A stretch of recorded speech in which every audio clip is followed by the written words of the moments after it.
Hello everybody, welcome back once again. I've got another Final Fantasy Tactics War of the Lions job breakdown here. So we're going to do the Black Mage this time. I'm not big on Black Mage. It's a great caster, very very strong, and yeah, I mean it's useful to a certain extent as well. It's just that I have a problem basically with all of the classes that have charge times. So it's just maybe like a personal hang-up of mine. I want to, basically do my damage then and there, so I don't have to screw around, calculating. Okay, is this thing gonna kill this guy? Oh no, that's not going to. Okay, so I'm gonna have somebody else, get in on the action as well. So that's just kind of my my personal thing with the casters in this game.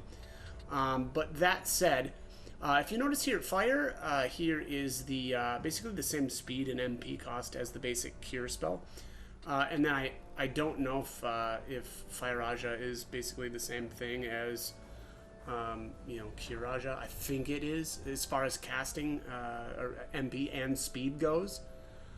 And then generally, that's just the progression, right? So as you go down, the MP costs, get a little bit more, and then they slow down a bit, but they're more powerful. So I would say, for the Black Mage, I think a lot of the enemies are, most of the enemies that you come across, or of all of the enemies that you come across, most of them, or the majority of them, are going to be more likely to be not immune from. Oh, that is a horrible way of stating that.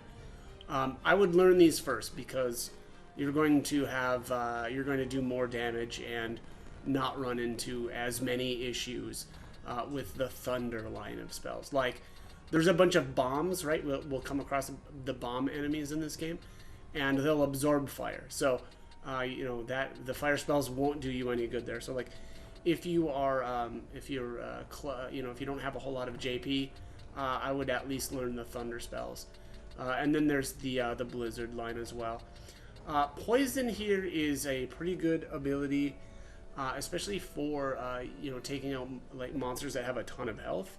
I suppose on some level, it's not just that, right? But poison deals damage based on as a percentage of maximum health. I think it's 10%. So the more health an enemy has, the more damage poison is going to do to them. Now. And I guess so. It looks like the oh, hang on, wait, give me 1 second here. I want to actually see where the yeah. So it's a cross pattern too. So at least it can hit multiple enemies. So moving on to Toad. Toad is an amazing ability. And I should say, all of these abilities will do more damage the more faith your character has, as well as the more faith that the enemy has. So keep that in mind. You're just going to do more damage based on your faith. Also, there's obviously the Zodiac sign compatibility as well. So again, keep that stuff in mind here. Anyways, moving on to Toad. Toad is actually an amazing ability. It makes it so that the enemy, basically can't. I'm not going to say can't do anything, but basically can't do anything, right? It completely nerfs their physical attack into the ground, and they can't use any abilities. So Toad is absolutely brutal if you can land this on stuff. So definitely something to think about. Death, also another amazing ability. It literally just knocks your target out. Now, the only problem here is the speed is so slow. But, and again, this actually is a great spell for taking out monsters with a ton of health. Really, honestly, anybody with a ton of health, as long as they're not immune to it. But I find that this is fantastic for taking out monsters. So, again, unfortunately, it's a bit slow, but that's what you get for having a really powerful spell. Flare is kind of the same way here. Very powerful, really good range here. Unfortunately, very expensive there with the MP cost of 60. The speed of 15, not great. It's one of the slower spells, but yeah, pretty brutal when it does land. So let's go back here into abilities. So magic counter here. So counterattack using the same magic with which the user was attacked.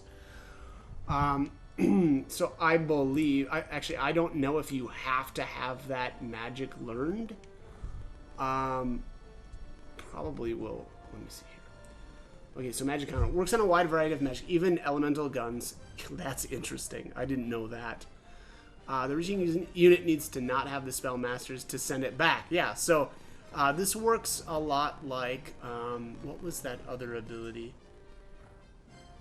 Oh man, now I'm not remembering the name of it.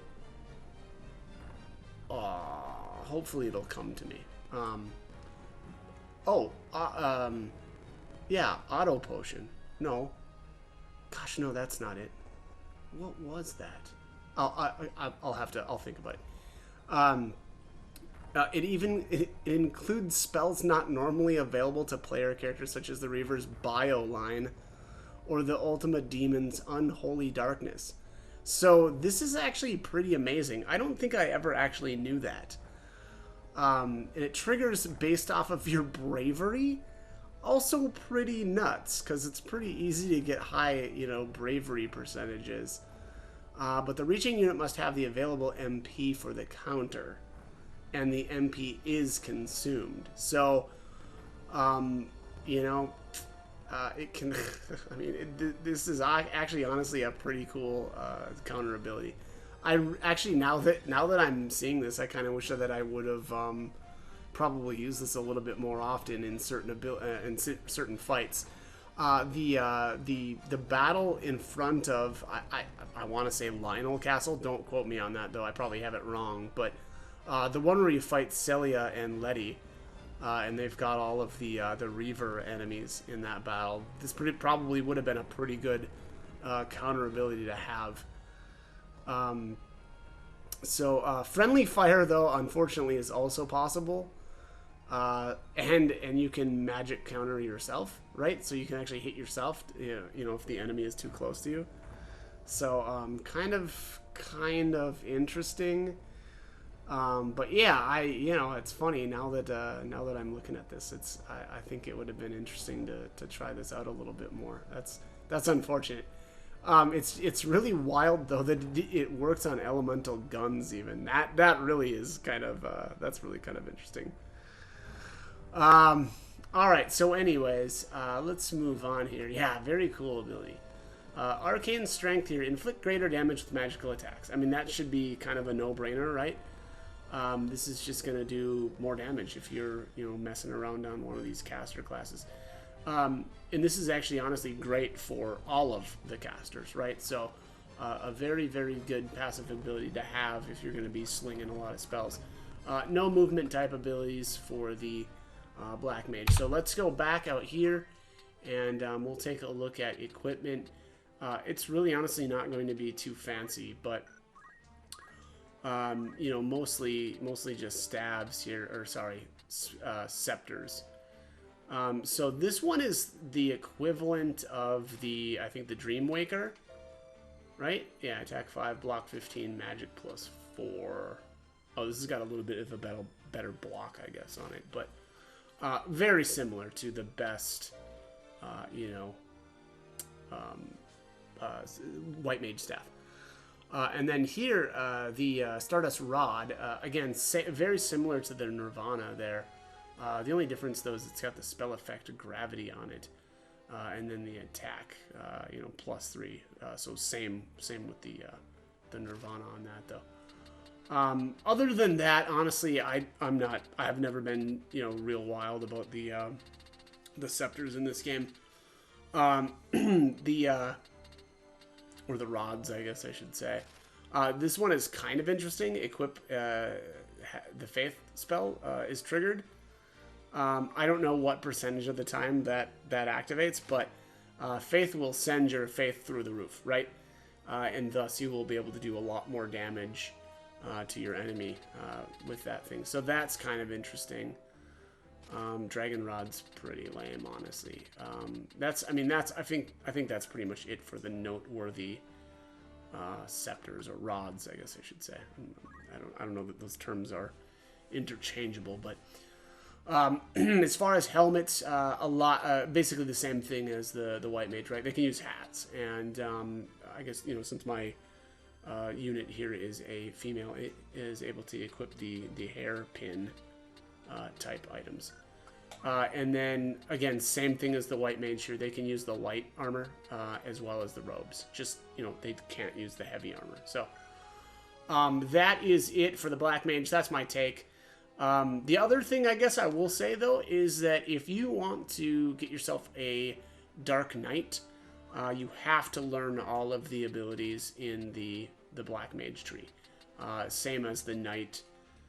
So I guess just keep that in mind, you know, and honestly, I think Dark Knight is absolutely amazing. So that is it for the black mage. As always, I hope the guide was helpful and hope you join me for more videos. Thanks for watching.